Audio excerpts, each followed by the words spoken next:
begin.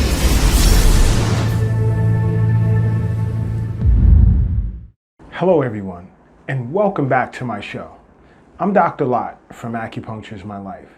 Now in this episode, as well as the next few episodes, I plan to go over the CDC's list of 11 symptoms associated with COVID-19 and how an acupuncturist may diagnose and treat these symptoms. I will start by saying that if you find yourself experiencing any of these symptoms that I'm about to mention, be sure to discuss them with your primary care physician immediately. Now let's take a look at what these 11 symptoms listed by the CDC are. Now you have cough, fever, shortness of breath or difficulty breathing, fatigue, muscle or body aches, headache, new loss of taste or smell, sore throat, congestion or runny nose, nausea or vomiting, and diarrhea. Now in today's episode, I will discuss cough as a symptom of the coronavirus and go into detail as to how cough can be treated by an acupuncturist. Now understand that cough is actually supposed to protect you. The purpose of a cough is to basically clear out your lungs and windpipe of things such as dirt, dust, food, or whatever that shouldn't be there. Now, a common trigger for cough can be something such as a virus. But how can we determine if a cough is a symptom of being infected by the coronavirus or some other type of ailment? How can we tell if a cough is harmless or the result of a viral infection such as COVID-19? Now, if you find that you have an occasional cough, it's actually healthy. But if you find yourself as having a persistent cough for several weeks that sometimes presents as thick and viscous and possibly containing blood, it may be best you consult with your physician as well as seeing your local acupuncturist. Now, as a doctor of acupuncture, I myself, as well as your physician, would generally like to know how long have you been experiencing a persistent cough? What time of day is a cough most intense? Is it a wet, dry, hacking, loud, or soft cough? Do you vomit as a result or feel dizzy after coughing? Does your cough interfere with your daily activities? These questions help determine the etiology of your cough. A COVID-19 cough would tend to be dry as well as persistent and leave you short of breath due to the fact that COVID-19, of course, irritates your lung tissue. Now, with the progression of this disease, your lung tissue will begin to fill with fluid and your body will struggle to get oxygen. Now, if you experience a wet cough, that's a sign of lower respiratory infection. Now, as a board-certified doctor of acupuncture, I've had patients come to see me after consulting with their primary care physician to discuss their cough and inquire as to how I would approach treating them, along with what was recommended by their physician.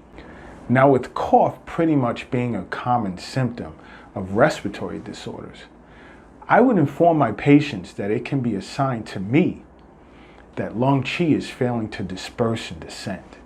In Chinese medicine, there generally tends to be two types of cough. One is coughing with sound but no sputum, and the other is a productive cough with sputum but no sound. The two basic causes of pathogen can be, one, an exterior pathogenic factor attacking the lung. You see, when the lung's defensive function is weak, multiple pathogenic factors can enter the body through the nose or skin and obstruct the dispersing and descending functions of lung qi, which would then cause you to cough. Now, two is a disequilibrium among your internal organs affecting the lung. You see, in Chinese medicine, disharmony among your internal organs can induce coughing. Examples are, for instance, liver qi stagnation as a result of emotional stress can affect the lung and obstruct the descending function of lung qi. Another can be as a result of phlegm damp accumulation due to poor diet obstructing the transporting and transforming function of spleen qi. So as a doctor of acupuncture, I have to first determine if it is either an exterior condition or an interior one. Then I have to determine if the pattern is of a hot, cold, excess, or deficient nature. Now, there are 6 basic patterns of diagnosis. If the condition was diagnosed as an exterior pattern, it can potentially be either wind cold attacking the lung, whereby symptoms would present as an acute, loud, and constant cough with thin, clear sputum and a scratchy throat. There would also be a version of cold with no sweating, and you would also experience headache with some body ache and a stuffy nose. The tongue would have a thin white coating and your pulse would be floating and tight. Now in this case, I would look to release the exterior, expel wind, and disperse the lung qi in order to suppress the cough. Now another exterior pattern could be wind heat attacking the lung, whereby symptoms would present as a loud, acute cough with thick yellow sputum that is hard basically to expectorate. Sore throat can present as well, and there would be an aversion to wind with a fever and sweating, with a headache and a yellow nasal discharge. The tongue coating would be yellow and the pulse would be fast and floating. Now in this case, I would look to release the exterior, expel wind, or rather expel wind heat, and disperse lung qi to suppress the cough. Now another exterior pattern could be wind dryness attacking the lung, where there would be a dry cough that could have streaks of blood in it, with a dry nose, dry lips, and a dry sore throat. There would tend to be some aversion of cold with fever and nasal congestion. The tongue would be red with a dry yellow coating, and the pulse would be floating and rapid. Now in this case, I will look to release the exterior and moisten dryness to suppress the cough. Now, if the condition was diagnosed as an interior one, it can either be phlegm damp accumulating in the lung, whereby there would be a persistent cough with a rattling sound with white, sticky sputum.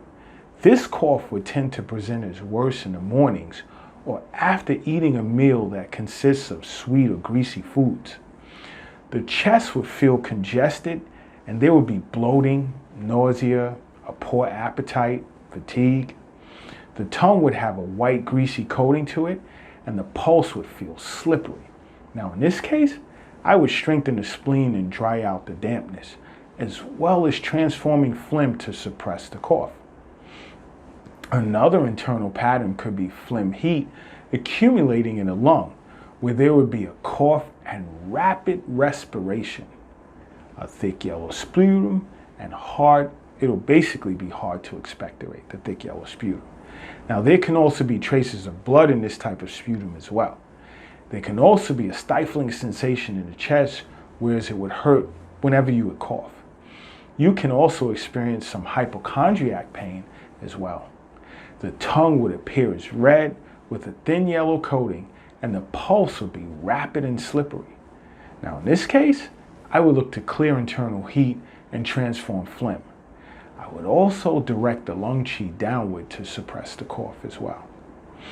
Now another internal pattern could be liver fire insulting the lung, whereas there would be bouts of coughing as a result of emotional stress. There would also be a dry throat, chest pain with coughing and very little sputum. The face would appear as red, and there would be I'd say a bitter taste in the mouth, along with dry stools and dark urine. The tongue would have a thin yellow coating and the pulse would be rapid. Now in this case, I would look to drain liver fire and clear lung heat, as well as direct the lung qi downwards to suppress the cough. Another internal pattern could be lung yin deficiency, where the patient would present with a chronic dry cough with blood-tinged sputum. There would be a dry throat and mouth with fever and red cheeks and heat in the palms and on the bottoms of your feet, with night sweating and irritability with insomnia. Now the tongue would appear as red with little coating and a rapid pulse. Now in this case, I would look to nourish and moisten the yin and transform phlegm to suppress the cough. Now for each of the stated treatment protocols, I would recommend herbal formulas along with acupuncture treatment. Now, in my next episode, I will discuss fever as a symptom of the coronavirus. So don't forget to subscribe to my show. And until next time, acupuncture is my life. What's yours?